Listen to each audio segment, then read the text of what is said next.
go. Let's go.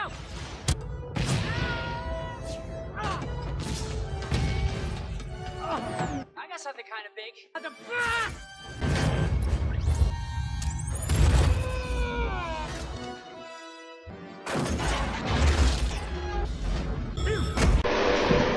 Hello बच्चों, आज हम लोग आंट्स के बारे में जानेंगे। आप लोगों ने आंट मैन नाम से मूवी देखी होगी जो कि मार्वल की है।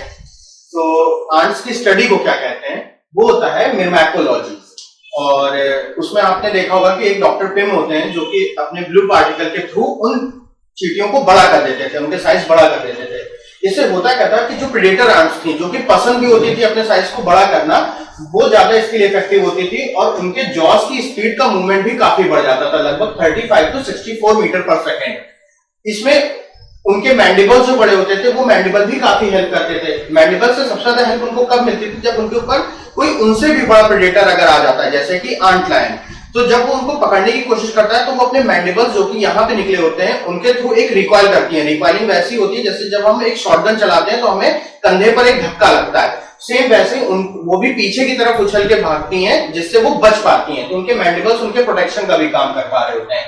हमने उस मूवी में एक चीज देखी है कि कैसी लैंग, जो कि स्कॉट लैंग की बेटी होती है, उसके पास एक पेट होता है, वो भी एक आंट होती है जो कि काफी बड़ी हो जाती है। अच्छा, इसकी वजह से इफेक्ट क्या पड़ता है इस एनलार्जमेंट की वजह से? एक तो उन चींटियों को अब वो बेहतर तरीके से एज अ लेबर और एज अ सोल्जर यूज किया जा सकता है। दूसरा, जब वो बड़ी हो जाती हैं तब फिर उनका रेस्पिरेशन रेट काफी हाई हो जाता है। अब रेस्पिरेशन की अगर बात हुई तो रेस्पिरेशन में उनका कौन सा ऑर्गन हेल्प करता है? जैसे हम लोग के अंदर तो लंग्स होते हैं, हम लोग उसके थ्रू सांस ले रहे होते हैं, लेकिन चींटियों में ऐसा क्या होता है? तो चींटियों के पास होता है स्पाइरेकल्स।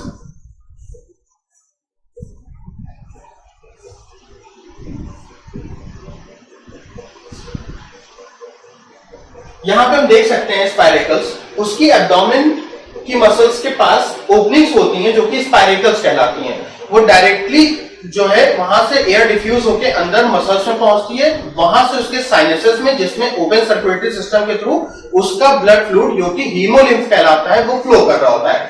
वहां से डायरेक्टली ऑक्सीजन उसमें डिफ्यूज कर दी जा रही थी। अच्छा, ये मेथड ज्यादा इफेक्टिव नहीं है, इसीलिए ह्यूमंस ज्यादा एडवांस मान जाते हैं। क्यों? क्योंकि वो लोग लंग्स के थ्रू ये काम कर रहे होते हैं, तो वो ज्यादा इफेक्टिव मेथड होता है। यही वजह है कि यहाँ पे उनको वो रेस्पिरेशन कंप्लीट करने के लिए, जब वो इतना बड़ा साइज कर लिया है, तब उनको वो ऑक्सीजन की डिमांड को सप्लाई करना पड़ता है अपनी पूरी बॉडी में। इसके लिए वो क्या करती हैं, अपनी एब्डोमेन की मसल्स को पहले से ज्यादा फ्लेक्स कर रही होती हैं।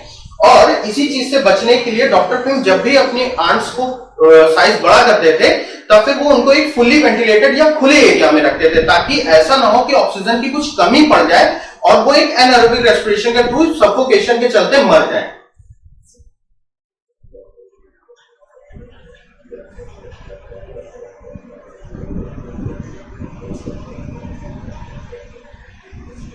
अब ये तो मूवी की बात हो गई। इसके बाद अब हम जानते हैं क्या सच में जायंट आंट जो होती हैं, जो इतने बड़े साइज की, कि इसकी क्या कोई सच्चाई है?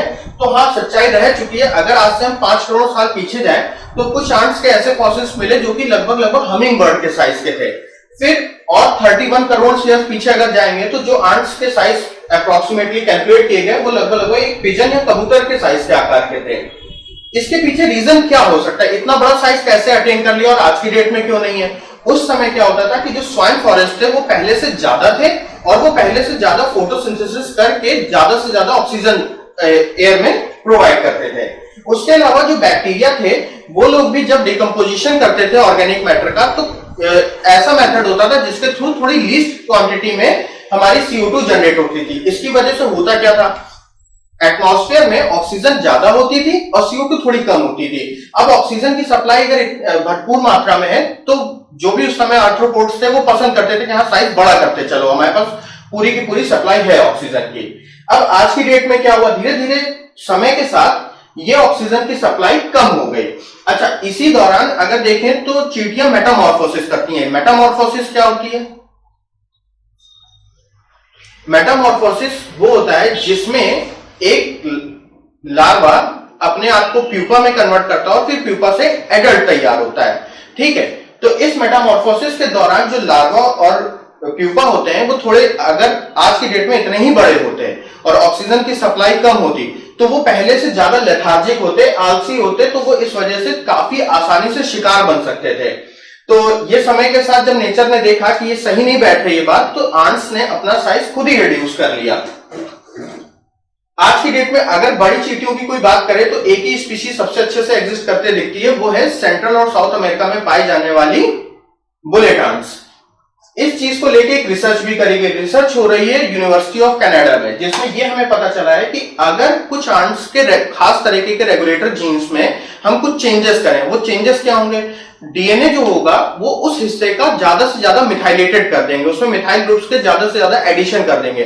तो देखा गया रिसर्च के दौरान कि अगर 10% का भी इंक्रीज करते हैं हम रेगुलेटर जीन में, तो उससे लगभग 10% का साइज भी इंक्रीमेंट हो जाता है। अच्छा, इस तरीके की चींटियां जो होती हैं वो ज्यादा इफेक्टिव सोल्जर साबित हो रही थी, तो ये कॉलोनी के लिए काफी अच्छा रहा। जो रिसर्च थी वो कारपेंटर आंट्स पे करी गई थी।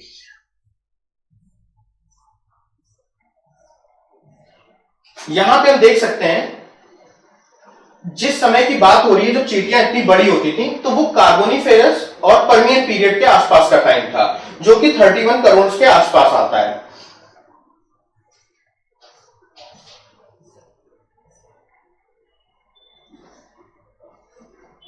क्या ये जायंट आंट्स की कहानी और पीछे से भी जुड़ी है? तो ग्रीक माइथोलॉजी के अगर चलते देखें हम, तो उसमें पता चलता है कि एजिना नाम का एक आइलैंड था, वहां पे एक प्लेग फैला है, महामारी फैलती है, जिसके चलते वहां के सब लोग मर जाते हैं। तो जो वहां का राजा होता है वो ज्यूस से जो है प्रार्थना करता है कि प्लीज आप वापस से इस सिटी को रिपॉपुलेट कर दीजिए। तो वो जो वहां पे आंट्स होती हैं उन्हीं को ही इंसान बना देते हैं। जब वो जगह वापस से फलने फूलने लगती है और अच्छे से तैयार हो जाती है, तब फिर जो भी लोग आंट्स से ह्यूमन बने होते हैं वो बहुत ही अच्छे वॉरियर्स होते हैं। फिर वहां से राजा का बेटा जो कि पीलियस होता है, वो लेके इन सारी सेना को चला जाता है ग्रीक की एक सिटी थेसेली में। वहां पे वो अपना राजपाट चला रहा होता है। फिर कुछ समय बाद उसका बेटा अकाइलिस, जो कि वहां से इस आर्मी को लेके जाता है ट्रॉय पे, और ट्रोजन वॉर के बारे में आपने सुना होगा, एक लकड़ी का घोड़ा होता है। तो उसमें जो शुरुआती लड़ाई के दौरान जो पहले आर्मी पहुंचाई गई थी, वो पूरी की पूरी ये आंट से बनी हुई आर्मी थी। जब ये आंट्स की आर्मी होती है और जो बड़ी आंट्स होती हैं, उनके पास जो देखने की चीज होती, लेंसेज होते हैं, वो ओमाटीडिया कहलाते हैं। जब बड़े साइज के ओमाटीडिया बहुत सारे होते हैं, तो एक बड़े विजन में वो देख पा रही होती हैं, जिसके थ्रू वो एक बहुत ही अच्छी सोल्जर साबित हो रही होती हैं। इस पर एक मूवी भी बन चुकी है जिसका नाम है देम। आप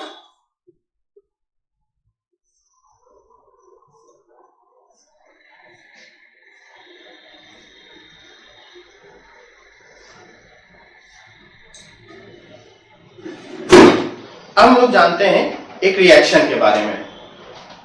रिएक्शन है इथेन की। अगर इथेन को ऑक्सीडाइज किया जाए तो वो इथेनॉल में कन्वर्ट होता है। इथेनॉल वही होता है जो कि लिक्विड के या बेवरेजेस के कैटेगरी में आता है।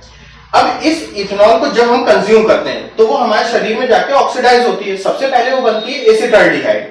एसिटाल्डिहाइड फिर फर्दर ऑक्सीडाइज होता है और कन्वर्ट होता है एसिटिक एसिड में। तो एसिटिक एसिड एक नेचुरली अपनी ऑर्गेनिक एसिड है जो कि इतना ज्यादा नुकसान नहीं पहुंचाता है।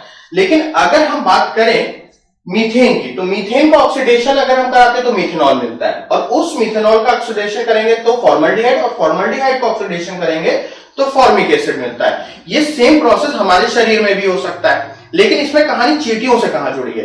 तो आपने कभी कभी कहानी सुनी होगी जो पेपर वगैरह में आती रहती है कि मिलावटी शराब पीने से लोगों की मौत हो गई। तो ये मिलावटी शराब में होता क्या है? होता क्या है कि जब प्यूरिफिकेशन कर रहे होते हैं शराब का, तब उस दौरान हम उसमें से जब मिथेनॉल को सही मात्रा में निकाल नहीं पाते हैं तो वो उसी में रह जाती है। मिथेनॉल का ऑक्सीडेशन जब हमारे शरीर में होता है तो वो कन्वर्ट होता है फॉर्मिक एसिड में, और इथेनॉल का जो कन्वर्जन होता है वो होता है एसिटिक एसिड में। तो एसिटिक एसिड तो इतना दिक्कत नहीं करता है, लेकिन जो फॉर्मिक एसिड होता है ये अंदर से जो हमारी लाइनिंग होती है एपिथेलियम की स्टमक में, उसको जलाने लगता है, जिससे अल्सर हो जाता है। तो ये फॉर्मिक एसिड एक्चुअली में आंट्स का जहर होता है। तो जब चींटियां काटती हैं तो जो रेड रेड स्पॉट पड़ जाते हैं वो इसी फॉर्मिक एसिड की वजह से पड़ते हैं। Thank you.